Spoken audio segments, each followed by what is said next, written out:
لبيك اللهم لبيك لبيك لا شريك لك لبيك إن الحمد والنعمة لك والملك لا شريك لك لبيك اللهم لبيك لبيك لا شريك لك لبيك إن الحمد والنعمة لك والملك لا شريك.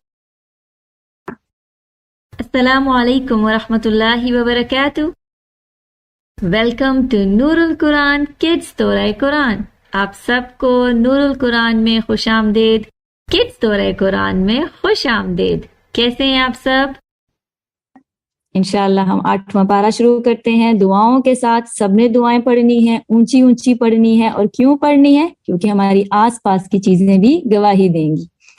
اعوذ باللہ من الشیطان الرجیم. بسم اللہ الرحمن الرحیم. رب اشرح لی صدری ویسر لی امری واحلل عقدۃ من لسانی یفقہوا قولی. اے میرے رب کھول دے میرا سینہ اور آسان بنا دے میرے لیے میرا کام، اور کھول دے گرہ میری زبان کی تاکہ وہ سمجھے میری بات. ربی زدنی علما. اے میرے رب میرے علم میں اضافہ فرما. آمین یا رب العالمین. پارہ نمبر 8. پارہ نمبر 8 میں سورہ انعام مکمل ہوتی ہے. انعام مطلب مویشی. اسی پارے میں ہم دیکھیں گے انعام کا ذکر بھی آتا ہے اور مویشیوں کا ذکر آتا ہے، جس کے نام پر یہ سورہ ہے.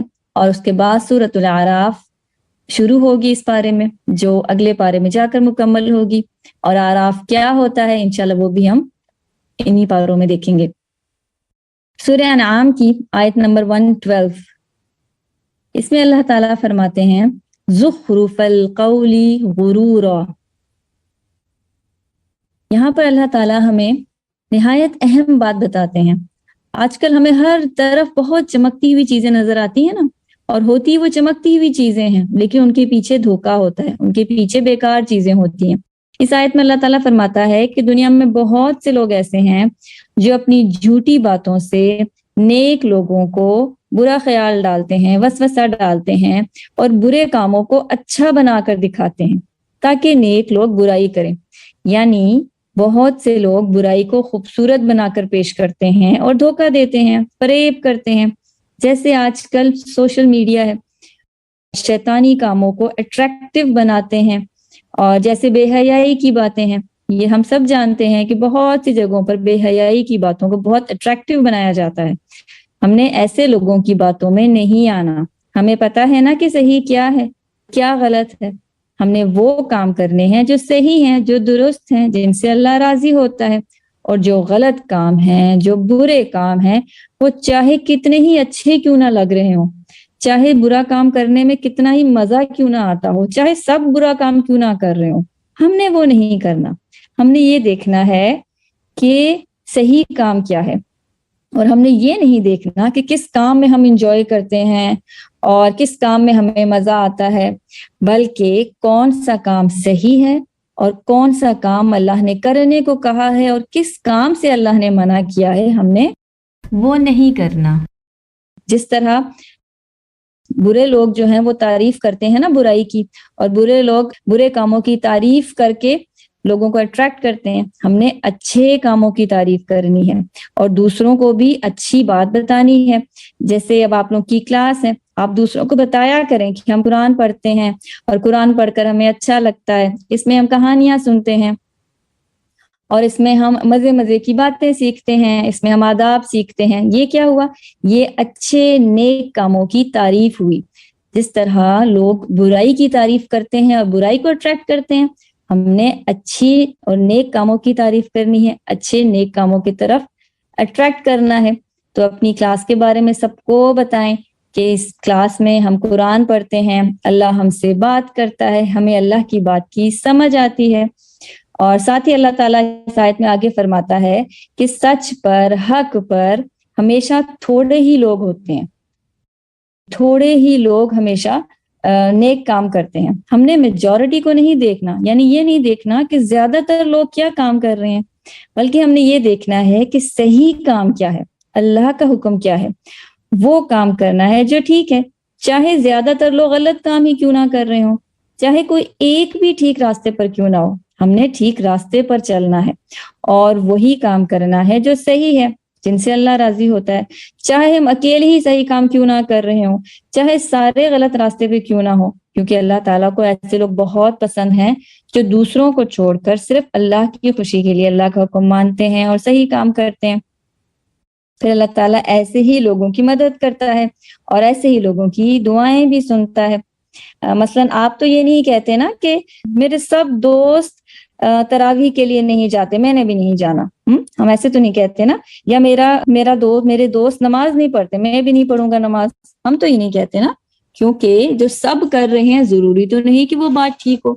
یا پھر ہم یہ تو نہیں کہتے نا کہ میرے سب دوست یہ والی ویڈیو گیم گھنٹوں کھیلتے رہتے ہیں، یہ گھنٹوں اسکرین دیکھتے ہیں، میں نے بھی یہی کرنا ہے، نہیں۔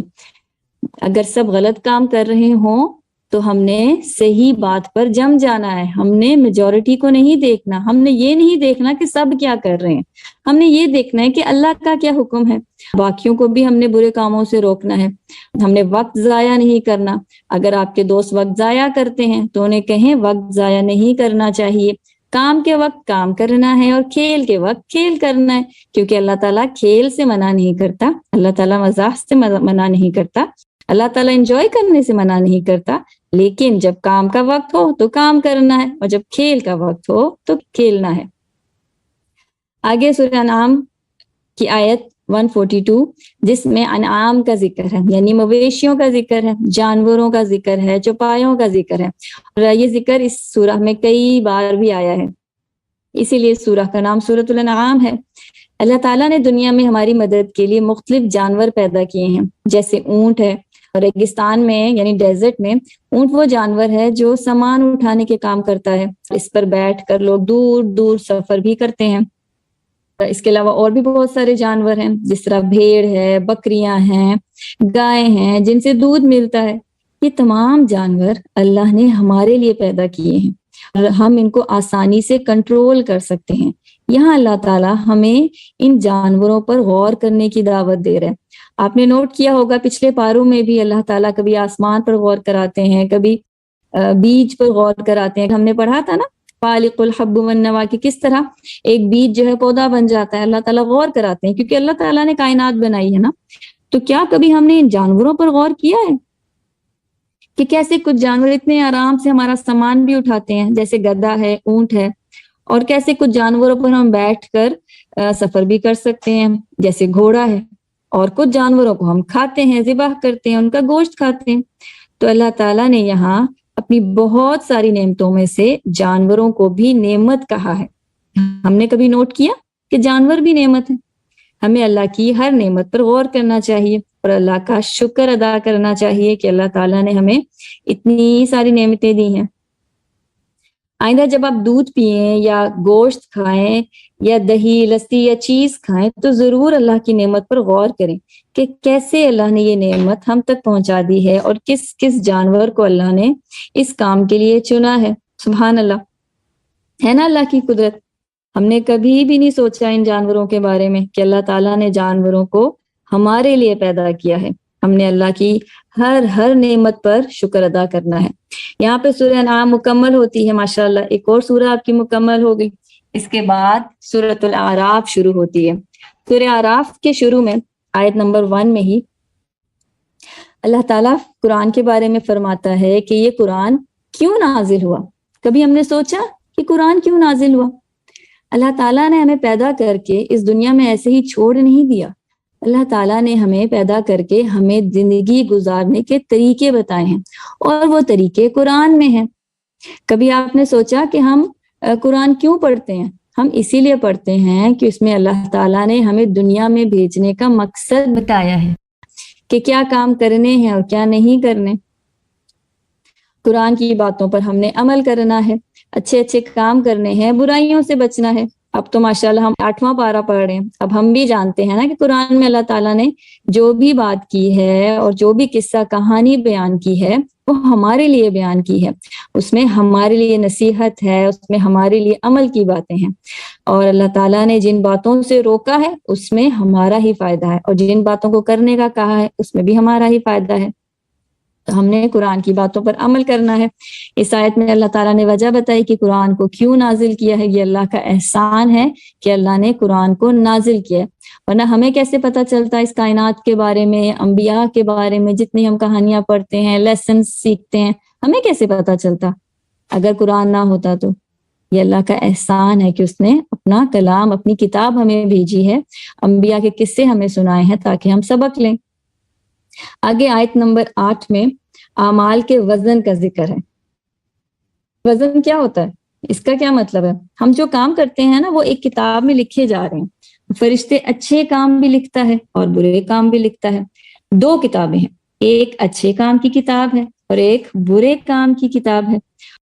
قیامت کے دن ہمارے دنیا میں کیے گئے اچھے اور برے کاموں کی جو کتابیں ہیں نا ان کا وزن ہوگا, یعنی ان کا ویٹ کیا جائے گا اور دیکھا جائے گا کہ کون سی کتاب بھاری ہے, کون سے کام زیادہ ہیں, یعنی اچھے کام زیادہ ہیں یا برے کام زیادہ ہیں.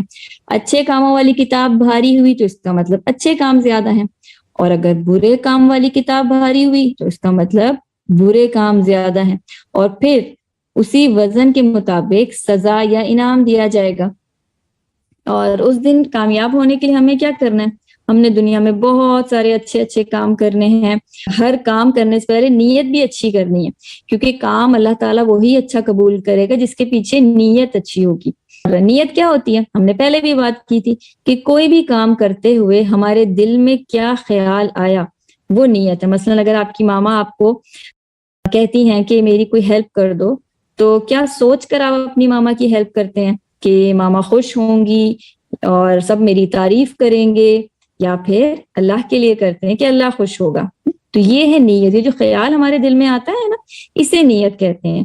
تو قیامت کے دن نیک کاموں کو وہی کام ایکسپٹ کیے جائیں گے جن کے پیچھے نیت اچھی ہوگی, اور جتنی ہماری نیت اچھی ہوگی اتنا ہی ہمارے اعمال کا, ہماری کتاب کا وزن اچھے کاموں کا زیادہ ہوگا. تو ہم نے ہمیشہ اچھے اچھے کام کرنے ہیں تاکہ اس دن ہمارے اچھے کاموں کی کتاب کا وزن زیادہ ہو. تو ہم نے نیکیاں کرنی ہیں تاکہ فرشتے بہت بزی رہیں اور ہماری نیکیاں لکھتے چلے جائیں اور ہماری نیکیوں والی کتاب اس دن برائیوں والی کتاب سے بھاری ہو. ہم نے زیادہ سے زیادہ قرآن پڑھنا ہے اور وقت پر نماز پڑھنی ہے, دعائیں مانگنی ہے, اپنی ماما بابا کی بات ماننی ہے, غصہ نہیں کرنا, چیخنا نہیں ہے, چلانا نہیں ہے, جھوٹ نہیں بولنا. ہم نے پچھلے پار میں بہت سی نیکیوں کے بارے میں پڑھا تھا نا, اور لسٹ بھی بنائی تھی کہ کون کون سی نیکیاں ہوتی ہیں. تو ہم نے آج سے اپنے اچھے اور برے کاموں کی کتابوں کا بہت خیال رکھنا ہے. کوشش کرنی ہے کہ ہمارے اچھے کاموں والی کتاب بھاری ہو اور برے کاموں والی کتاب خالی ہو, تاکہ نیک کاموں کا وزن زیادہ ہو اور ہمیں انعام ملے. آگے آیت نمبر 11 میں آدم علیہ السلام اور ابلیس کا قصہ ہے. اس سے پہلے کہاں پڑھا تھا ہم نے یہ قصہ؟ ہم نے اس سے پہلے آدم علیہ السلام اور ابلیس کا قصہ پہلے پارے میں پڑھا تھا. یہاں دوبارہ اللہ تعالیٰ ریمائنڈر دے رہا ہے, وارننگ دے رہا ہے کہ ابلیس دشمن ہے, الرٹ ہو جاؤ. یہاں پر اللہ تعالیٰ فرماتے ہیں کہ جب ابلیس کو آدم علیہ السلام کے آگے جھکنے کا حکم دیا گیا اور فرشتوں نے اللہ کا حکم مان لیا, اور لیکن ابلیس تکبر کی وجہ سے, انا کی وجہ سے اس نے اللہ کی بات نہیں مانی اور کہا کہ آدم تو مٹی سے بنا ہے اور میں آگ سے بنا ہوں, میں زیادہ بہتر ہوں آدم سے. حالانکہ اصل بات تو اللہ کا حکم ماننے کی تھی. کون بہتر ہے کون نہیں بہتر یہ تو بات ہی نہیں تھی, بات تھی اللہ کا حکم ہے اور اس کو ماننا ہے. اللہ نے ابلیس کو, جب ابلیس نے انکار کر دیا تو اللہ نے ابلیس کو حکم دیا کہ تم وہاں سے نکل جاؤ اور ہمیشہ میری رحمت سے دور رہو. ابلیس نے کہا کہ مجھے قیامت تک زندہ رکھا جائے تاکہ میں یہ پروف کر سکوں, یہ ثابت کر سکوں کہ انسان مجھ سے بہتر نہیں ہے, اور اللہ نے اسے قیامت تک زندہ رکھنے کی یہ بات مان بھی لی. اور ابلیس نے وعدہ کیا کہ میں ضرور انسانوں کو بہکاؤں گا. پھر اللہ نے ابلیس کو کہا کہ وہاں سے نکل جاؤ، جو انسان تمہاری باتوں میں آئے گا میں اسے جہنم میں یعنی آگ میں ڈال دوں گا، اور جو میرا حکم مانے گا میں ان کو جنت میں ڈالوں گا۔ اس کے بعد کیا ہوا؟ اللہ تعالیٰ نے آدم علیہ السلام کے بعد حوا علیہ السلام کو بنایا تاکہ آدم علیہ السلام اور حوا علیہ السلام ایک دوسرے کے ساتھی ہوں۔ اس کے بعد اللہ نے انہیں جنت دی اور حکم دیا کہ اس جنت میں رہو، کھاؤ، پیو، جہاں جانا ہے، جہاں مرضی جانا ہے جاؤ، لیکن ایک درخت کے پاس جانے سے منع کر دیا اور کہا کہ اس درخت کے پاس نہیں جانا، اس درخت کا پھل نہیں کھانا۔ یہاں اللہ نے ان کا ٹیسٹ لیا اور پوری جنت میں ایک درخت کو چھوڑ کر جہاں سے جتنا مرضی کھانے کی اجازت دے دی۔ پھر شیطان نے ایک چال چلی اور انسان یعنی آدم علیہ السلام کے دل میں اور حوا علیہ السلام کے دل میں خیال ڈالا، وسوسہ ڈالا کہ جس درخت سے اللہ نے منع کیا ہے نا اسی درخت کا پھل کھا لے، کیونکہ جو اس درخت کا پھل کھاتا ہے وہ ہمیشہ جنت میں رہتا ہے۔ وہ شیطان نے ان کو جھوٹ کہا۔ یہ شیطان کی طرف سے ایک جھوٹ تھا جو ابلیس نے ان کے دل میں ڈالا تھا۔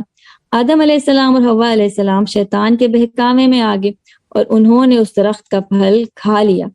اس طرح شیطان اپنی چال میں کامیاب ہو گیا۔ آدم علیہ السلام اور حوا علیہ السلام پھل کھانے کے بعد بہت شرمندہ ہوئے، انہیں بہت افسوس ہوا کہ انہوں نے اللہ کی بات نہیں مانی اور وہ شیطان کی باتوں میں آ گئے۔ دیکھا پیارے بچوں کیسے شیطان انسان کے ذہن میں غلط خیالات ڈالتا ہے اور پھر انسان کو شرمندہ کرا دیتا ہے۔ شیطان کی آج بھی یہی کوشش ہوتی ہے کہ کسی طرح انسان سے وہ کام کروا لے جس سے اللہ نے منع کیا۔ آدم اور حوا کے لیے پوری جنت حلال تھی، وہ جو چاہے کھاتے، جو چاہے پیتے، جہاں چاہے مرضی جاتے، صرف ایک درخت کا پھل کھانے سے منع کیا تھا، اور شیطان نے بہت سارے درختوں کو چھوڑ کر اسی درخت کا پھل کھانے کا خیال ڈال دیا اور اچھا بنا کے ڈال دیا۔ ابھی ہم نے پارے کے شروع میں پڑھا تھا نا کہ برائی کو اچھا بنا کے پیش کرتا ہے شیطان۔ تو شیطان نے اس درخت کا پھل کھانے کے لیے کیا کہا، ذہن میں کیا ڈالا کہ جو اس درخت کا پھل کھاتا ہے وہ ہمیشہ جنت میں رہے گا۔ یہ اس نے جھوٹ ڈال دیا۔ اس طرح اس نے برائی کو اچھا بنا کر گناہ کرا دیا اور انسان کو لگتا ہے کہ وہ ٹھیک کر رہا ہے، حالانکہ شیطان اسے دھوکہ دے رہا ہوتا ہے۔ پھر آدم علیہ السلام اور حوا علیہ السلام نے نہایت شرمندگی کے ساتھ، افسوس کے ساتھ اللہ تعالیٰ سے معافی مانگی اور آئندہ ایسا نہ کرنے کی توبہ بھی کی۔ اللہ تعالیٰ نے ان کی توبہ قبول کر لی اور انہیں معاف کر دیا۔ تو پیارے بچوں، آدم علیہ السلام اور ابلیس کے اس واقعے سے اللہ تعالیٰ ہمیں کیا سکھاتا ہے کہ شیطان بہت چالاک ہے، بہت کلیور ہے، اور اس کے پلانس بہت خوبصورت اور اٹریکٹیو ہوتے ہیں۔ انسان اس کے پلانس میں پھنس جاتا ہے اور انسان یہ بھول جاتا ہے کہ یہ خوبصورت پلان کے پیچھے شیطان بھی ہو سکتا ہے۔ ہم نے شیطان سے بچنے کے لیے ہمیشہ ہر وقت الرٹ رہنا ہے۔ شیطان انسانوں کو چاروں طرف سے گھیرتا ہے، خیال ڈالتا ہے، آگے سے آتا ہے، پیچھے سے آتا ہے، اور شیطان تو انسان کو اچھے طریقے سے جانتا ہے، اس کی نیچر کا پتہ ہے۔ شیطان کو پتہ ہے کہ کہاں کہاں سے انسان کو بہکانا ہے اور کہاں کہاں سے برے خیال ڈالنے ہیں۔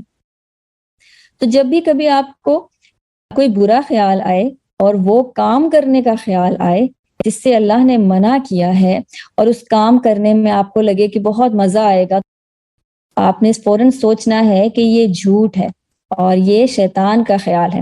جیسے چوری یا نماز چھوڑنے کا خیال، ایسا کوئی خیال آئے تو سمجھ جائیں کہ یہ گناہ ہے اور یہ خیال شیطان کی طرف سے اور تعوذ پڑھنا ہے۔ ہم نے یہ بھی سیکھا نا کہ جب کبھی کوئی غلطی ہو جائے، گناہ ہو جائے، تو اللہ سے معافی مانگنی ہے، توبہ کرنی ہے، یعنی اپنی غلطی کو دوبارہ کبھی بھی نہ کرنے کا ارادہ کرنا ہے، اور اللہ تعالیٰ تو معاف کرنے والا ہے نا، تو اللہ تعالیٰ معاف کر دیتا ہے۔ آدم اور ابلیس کے واقعے کے بعد آیت نمبر 26 میں لباس کی بات ہوئی ہے۔ لباس یعنی کپڑے جو ہم پہنتے ہیں۔ لباس کا مطلب ہوتا ہے چھپا دینا، یعنی ہائڈ کرنا۔ ہم کپڑے کیوں پہنتے ہیں؟ تاکہ جسم کو چھپایا جائے۔ لباس کا مطلب ہی چھپانا ہے۔ قرآن میں اللہ فرماتا ہے کہ لباس پہننے کا مقصد اپنے جسم کو ہائڈ کرنا، چھپانا ہے، جبکہ شیطان لباس کا دشمن ہے۔ وہ چاہتا ہے کہ انسان لباس پہن کر بھی بغیر لباس کے لگے، اپنے جسم کو نہ چھپائے بلکہ اپنے جسم کو دکھائے۔ لباس کس کا نہیں ہوتا؟ جانوروں کا نہیں ہوتا نا لباس۔ اسلام ہمیں بالباس بناتا ہے، اسلام ہمیں اچھا صاف ستھرا خوبصورت لباس پہننے کا لیسن دیتا ہے، کیونکہ اسلام نہ ہمیں اچھا کھانے سے روکتا ہے نہ اچھا پہننے سے روکتا ہے۔ اسلام میں صرف دکھاوا اور فضول خرچی منع ہے۔ ہمیں اچھا خوبصورت لباس پہننا چاہیے جس سے ہمارا جسم بھی چھپے اور ہمیں خود بھی اچھا لگے۔ اور لباس پہنتے ہوئے اس بات کا خیال رکھا کریں کہ بہت ٹائٹ نہ ہو، ایسے کپڑے جو بہت ٹائٹ ہیں وہ نہیں پہننے چاہیے، کیونکہ ٹائٹ کپڑوں سے بھی تو ہمارا جسم نظر آتا ہے نا۔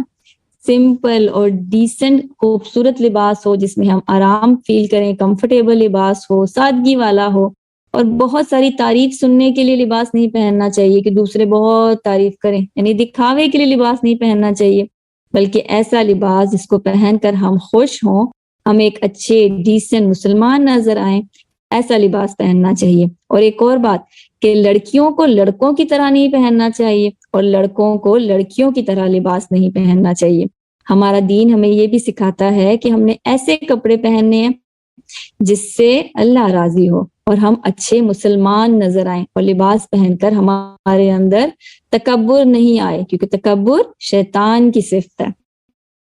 آگے آیت 46 میں اعراف والوں کی باتیں ہیں جس نام پر یہ سورہ ہے، تو تھوڑا سا دیکھ لیتے ہیں اس کو کہ اعراف کیا ہے۔ اعراف والے لوگ قیامت کے دن وہ لوگ ہوں گے جن کی نیکیاں اور برائیاں برابر ہوں گی۔ ابھی ہم نے بات کی نا نیکیوں والی کتاب اور برائیوں والی کتاب کی، تو اعراف والے لوگ وہ ہوں گے جن کی نیکیاں اور برائیاں برابر ہوں گی۔ انہیں نہیں معلوم ہوگا کہ وہ جنت میں جائیں گے یا آگ میں جائیں گے۔ پھر بعد میں اللہ تعالیٰ ان کے بارے میں انصاف کے ساتھ فیصلہ کرے گا، لیکن اس سے فیصلے سے پہلے انہیں بہت انتظار کرنا پڑے گا۔ نیکیوں کی وجہ سے یہ آگ میں نہیں ڈالے جائیں گے اور برائیوں کی وجہ سے یہ جنت میں نہیں جا سکیں گے۔ تو ایسے لوگوں کو اعراف والا کہا جاتا ہے۔ یہ لوگ اپنے رزلٹ کا انتظار کرتے رہیں گے اور کافی عرصہ ان کو انتظار کرنا پڑے گا۔ اعراف والوں کی بات کے بعد آیت 54 میں اللہ تعالیٰ نے آسمان اور زمین کو 6 دنوں میں پیدا کیا اور پھر اس کے بعد سورج چاند تارے بنائے۔ اب آپ کہیں گے کہ اللہ چاہے تو ایک لمحے میں یعنی ایک سیکنڈ میں آسمان بنا لے، زمین بنا لے، 6 دن میں کیوں بنائے؟ اس کی حکمت تو اللہ جانتا ہے، لیکن اس سے ہمیں یہ پتا چلتا ہے نا کہ کام کو آہستہ آہستہ آرام سے کرنا چاہیے۔ یہاں اللہ تعالیٰ ہمیں کام کرنے کا طریقہ بتا رہا ہے۔ وہ جلدی جلدی کام کرنا بھی ٹھیک نہیں ہے، اچھے طریقے سے مناسب وقت میں کام کرنا چاہیے، نہ بہت جلدی ہو اور نہ بہت دیر ہو۔ اس کے بعد آیت نمبر 55 میں اللہ تعالیٰ دعا کی قبولیت کا طریقہ بتاتا ہے۔ پیارے بچوں، کیا آپ جانتے ہیں کہ اللہ تعالیٰ کس طرح سے مانگی ہوئی دعائیں قبول کرتا ہے؟ اللہ تعالیٰ کو کس طرح سے دعائیں مانگنا پسند ہے؟ ہم نے اس سے پہلے دعاؤں کے بارے میں بہت پڑھا ہے نا، لیکن ہم نے یہ نہیں پڑھا کہ اللہ کو کس طرح سے مانگی ہوئی دعائیں پسند ہیں۔ اللہ کہتا ہے کہ گڑ گڑا کر دل سے مانگی ہوئی دعا قبول ہوتی ہے، روتے ہوئے آنسوؤں کے ساتھ خفیہ طریقے سے چپ کے مانگی ہوئی دعا اللہ کو پسند ہے، اور اللہ سے ڈرتے ہوئے اس امید کے ساتھ مانگنا ہے کہ وہ دعائیں سنتا ہے، قبول کرتا ہے۔ دل میں اللہ کا ڈر بھی ہو دعا مانگتے ہوئے، یہ یقین بھی ہو کہ اللہ سب سے زیادہ طاقت والا ہے، اور کبھی بھی مایوس نہیں ہونا چاہیے۔ یہ نہیں کہنا کہ اتنا عرصہ ہو گیا دعا مانگتے ہوئے ابھی تک قبول نہیں ہوئی۔ اللہ تعالیٰ دعائیں سنتا ہے، ضرور سنتا ہے، اور وقت آنے پر قبول بھی کرتا ہے۔ ہم نے اللہ پر بھروسہ کرنا ہے، ٹرسٹ کرنا ہے، اور دعائیں مانگنا نہیں چھوڑنا۔ کس طرح دعائیں مانگیں گے اب آپ؟ چھپ کے خفیہ طریقے سے گڑ گڑا کر اللہ سے مانگنا ہے۔ جیسے اپنی ماما سے کوئی چیز مانگنی ہو تو کس طرح مانگتے ہیں آپ؟ اسی طرح اللہ سے مانگنا ہے، ٹھیک ہے؟ آگے پارے کے آخر میں کچھ قوموں کا اور رسولوں کا ذکر ہے۔ نوح علیہ السلام، ہود علیہ السلام، پھر قوم عاد، قوم سمود، صالح علیہ السلام اور شعیب علیہ السلام کی قوم کا ذکر ہے کہ کیسے نبیوں نے ان لوگوں کو اللہ کی بات ماننے کا کہا، رسول کی بات ماننے کا کہا، اور ان لوگوں نے انکار کر دیا، کفر کیا، اور اللہ کے حکام کو چھوڑ کر وہ دنیا میں مصروف ہو گئے، دنیا کے کھیل تماشوں میں بزی ہو گئے، اور اللہ کی بات نہیں مانی، رسول کی بات نہیں مانی، کفر کیا اور برائیاں کرتے رہے، یعنی گناہ کرتے رہے۔ پھر اللہ نے انہی آیات میں بتایا کہ ان لوگوں کو اللہ نے سزا دی، ان پر عذاب آیا۔ جو نیک لوگ تھے وہ بچ گئے، اور جو برے لوگ تھے، جو کافر تھے، وہ قومیں ہمیشہ ہمیشہ کے لیے اللہ نے ختم کر دی۔ یہاں اللہ تعالیٰ ہمیں ان لوگوں کے بارے میں بتا کر یہ سبق دیتا ہے کہ جو لوگ اللہ کی بات نہیں مانتے وہ ہمیشہ ناکام ہوتے ہیں، اور پھر اللہ تعالیٰ انہیں سزا بھی دیتا ہے، اللہ ان سے نہیں خوش ہوتا۔ اور جو ایمان والے ہوتے ہیں اللہ تعالیٰ ان کو ہمیشہ اپنی رحمت میں رکھتا ہے، اور ان کو کبھی بھی سزا نہیں ملتی، اور وہ اللہ ان کو بچا لیتا ہے۔ الحمدللہ یہاں پہ آپ کا 8واں پارہ مکمل ہوتا ہے۔ ہم نے کیا سیکھا؟ سب سے پہلے ہم نے دیکھا کہ برائی چاہے جتنی بھی چمکتی ہوئی کیوں نہ ہو ہم نے نہیں کرنی، اور ہم نے چکنی چپڑی باتوں میں نہیں آنا، اور ہم نے میجورٹی کو نہیں دیکھنا کہ زیادہ تر لوگ کیا کام کر رہے ہیں، ہم نے یہ دیکھنا ہے کہ صحیح کام کیا ہے۔ پھر سورہ انعام کا نام انعام کیوں ہے، مویشیوں کے بارے میں، کیٹل پہ ہم نے غور کیا، جانوروں پہ غور کیا کہ یہ اللہ تعالیٰ کی نشانی ہے۔ اللہ نے جانوروں کو ہمارے لیے پیدا کیا، ہماری ہیلپ کرنے کے لیے پیدا کیا۔ پھر ہم نے دیکھا کہ قرآن کیوں نازل ہوا، اللہ کا احسان ہے کہ اللہ نے ہمیں پیدا کر کے ایسے نہیں چھوڑ دیا بلکہ قرآن دیا ہمیں۔ اور پھر اعمال کا وزن کہ نیک اعمال اور برے اعمال کا وزن ہوگا۔ پھر آدم علیہ السلام اور ابلیس کا واقعہ، اس میں سے ہم نے بہت کچھ سیکھا۔ پھر لباس، ہم نے کیسا لباس پہننا ہے سب نے نوٹ کر لیا نا۔ آج سے ہم نے اپنے لباس کا بہت خیال رکھنا ہے، کیونکہ ہم قرآن پڑھنے والے بچے ہیں نا، تو قرآن پڑھنے والے بچوں کا لباس بھی اچھا ہونا چاہیے۔ پھر اصحاب اعراف کا دیکھا، اور پھر ہم نے دیکھا کہ اللہ تعالیٰ نے آسمان اور زمین 6 دنوں میں بنائے۔ پھر دعا کیسے مانگنی ہے، انشاءاللہ آج سے ہم نے اسی طرح دعا مانگنی جس طرح اللہ تعالیٰ نے ان آیات میں بتایا۔ اور پھر پارے کے اینڈ میں مختلف قوموں کا ذکر پڑھا کہ مختلف قوموں نے اللہ کی بات جب نہیں مانی تو اللہ نے ان کو سزا دی۔ اللہ تعالیٰ آپ سب کو نیک عمل کرنے والا بنا دے، اللہ کی بات ماننے والا بنا دے، اللہ کے حکموں کو ماننے والا بنا دے۔ جزاکم اللہ خیرا کثیرا۔ السلام علیکم ورحمۃ اللہ وبرکاتہ۔